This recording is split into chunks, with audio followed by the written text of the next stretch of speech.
So here's something that happened.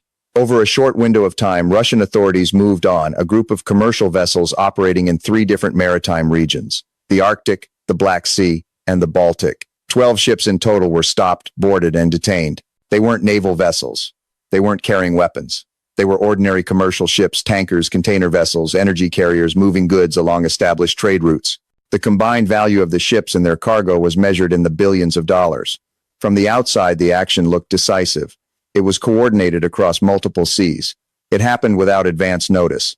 And it was carried out with enough precision that there was no confusion about who was in control.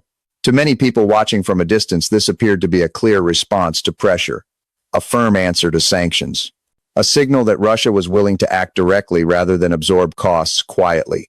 It fit neatly into a familiar pattern we've seen before, states responding to economic pressure with visible moves meant to demonstrate resolve.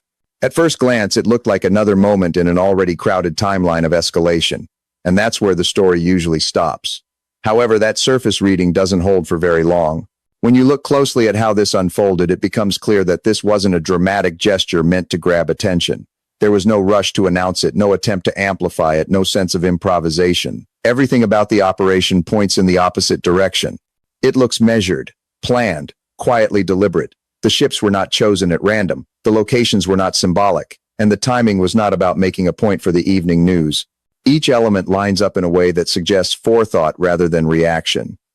That matters because it shifts what this event actually represents. This wasn't about sending a message through spectacle. It was about changing the conditions under which trade operates. The focus then shouldn't be on the ships themselves or even on the financial value attached to them. Those details are visible and easy to count. The more important change is less obvious. It's the assumption that broke when those vessels were stopped. For decades, commercial shipping has operated on a largely unspoken understanding that civilian trade moving through international waters sits outside direct confrontation. Even in periods of tension, merchant vessels were treated as something separate. Once that understanding no longer holds, the system around it starts to adjust, not all at once and not loudly, but in ways that ripple outward through insurance, logistics, pricing, and planning. That's where the real story begins. So the real question isn't whether this move was legal, provocative, or justified. Those debates tend to circle endlessly without changing very much. The more useful question is quieter, and it sits underneath all of that noise. What actually changes when commercial shipping is no longer treated as neutral? Modern economies don't function on statements or declarations. They function on predictability, on routines that are boring precisely because they work. Insurance contracts are written years in advance. Delivery schedules are planned months out. Financing depends on assumptions about risk that rarely get revisited unless something breaks. When a ship leaves port, it's not just moving cargo. It's moving inside a network of expectations. Expectations about who will not interfere, about which waters are considered routine, about which disputes simply don't occur. Those expectations don't show up on a map, but they're built into pricing, lending, and planning decisions across entire industries. What happened here wasn't just a disruption of trade. It was a disruption of those underlying expectations.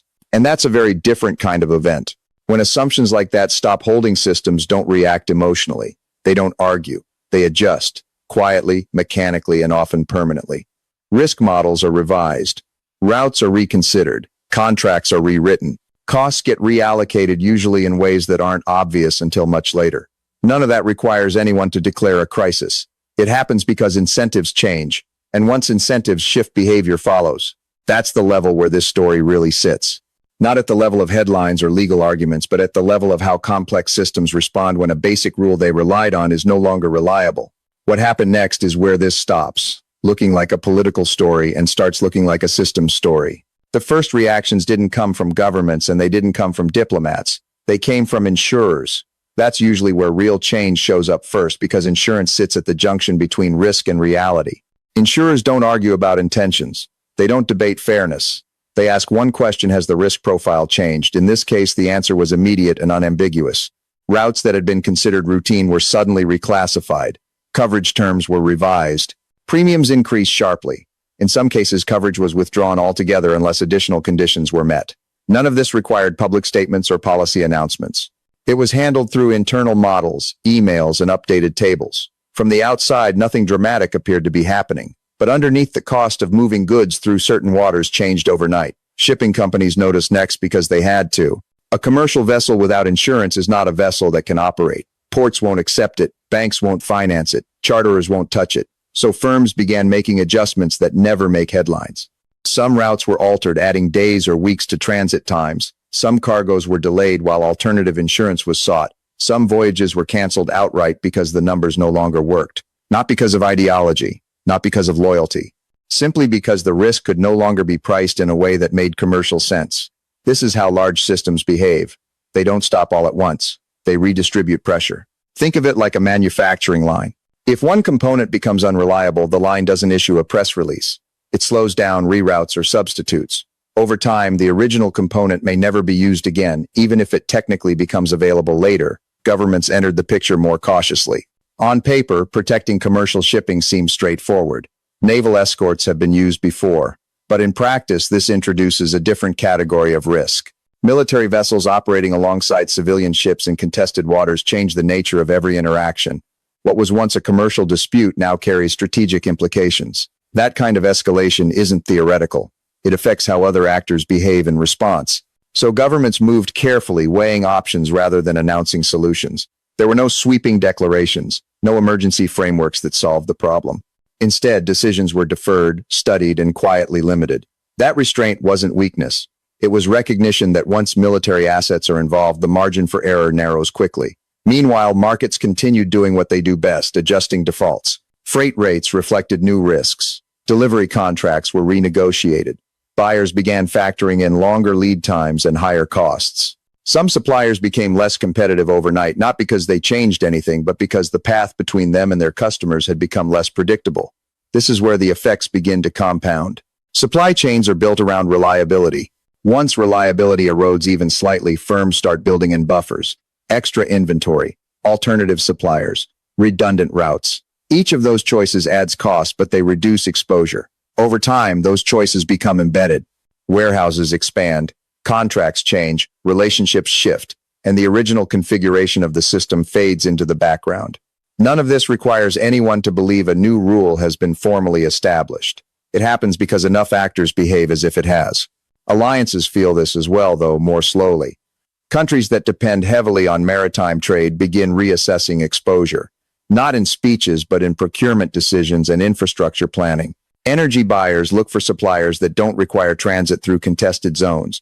Exporters seek customers closer to home. Logistics hubs gain or lose relevance depending on perceived stability. This doesn't fracture systems overnight. It reshapes them gradually. What's important here is that these adaptations don't rely on consensus. They don't wait for agreement. They happen independently, driven by incentives that align in the same direction. And once enough of these small adjustments accumulate, the system as a whole behaves differently, even if no one can point to the exact moment it changed. That's what makes this kind of power difficult to counter. There's nothing obvious to reverse, no single decision to undo, no lever to pull. You can't order insurers to ignore risk without consequences. You can't force shipping firms to operate at a loss indefinitely. You can't compel markets to treat uncertainty as if it doesn't exist.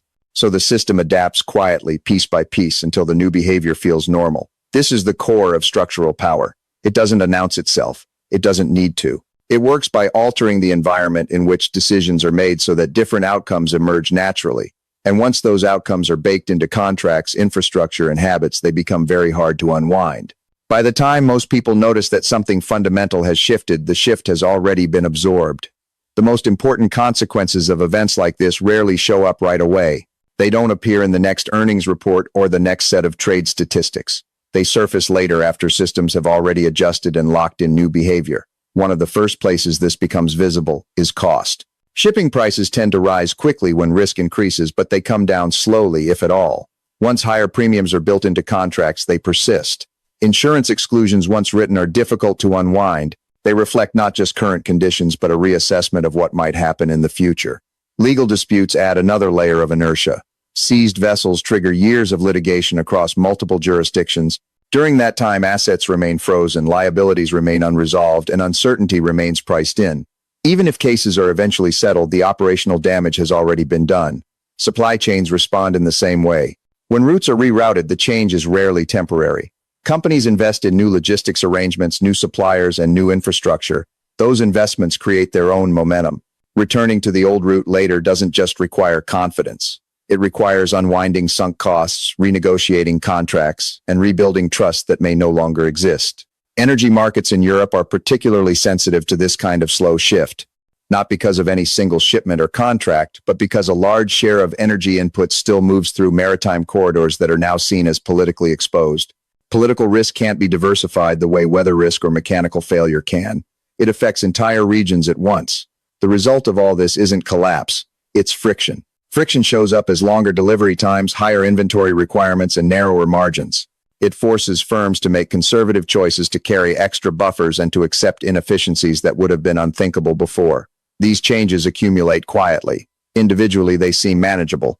Collectively, they reshape how trade works. By the time the effects become obvious, they're usually already embedded in the system, and reversing them becomes far more difficult than preventing them in the first place. We've seen this pattern before, even if the setting looks different. Not at sea, but in finance. When sovereign reserves were frozen in recent years, the action was presented as exceptional, limited, temporary, something that applied only under specific circumstances. At the time, it was framed as a tool that could be used without altering the broader system. But the effect wasn't limited at all. Other states took notice. Reserve portfolios were quietly diversified. Exposure to certain currencies was reduced. Alternative settlement systems were explored. None of this happened because anyone announced a shift. It happened because a basic assumption that reserves held abroad were untouchable no longer felt reliable. Once that assumption broke, behavior changed. The same logic applies here. By treating commercial assets connected to a state as legitimate targets outside traditional wartime conditions, Western governments established a principle. Access to markets could be revoked. Ownership could become a liability. Neutral status could be withdrawn.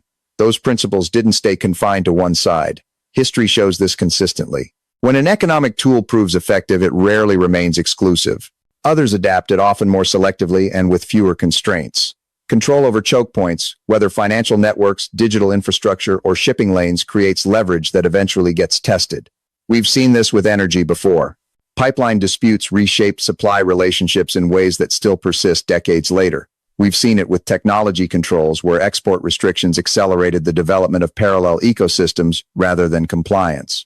In each case, the initial action was framed as narrow and reversible. The response was structural and long-lasting. What's happening at sea follows that same pattern, not as a sudden break, but as an extension of a logic that's already been applied elsewhere. Once a system is used as a pressure point, it stops being neutral in the eyes of those who depend on it. This doesn't require dramatic escalation. It doesn't depend on anyone announcing a new doctrine. It unfolds through repetition and adaptation as more actors adjust to a world where tools once considered off-limits are now part of the landscape. That's why this moment matters less for what it changes immediately and more for how familiar it should feel. What this episode ultimately shows is something that's easy to miss if you focus only on visible moves. Power today is often mistaken for speed or visibility, the ability to act first, to act loudly, or to force a response. But in practice, power looks different. It's the ability to shape the environment in which others have to make decisions.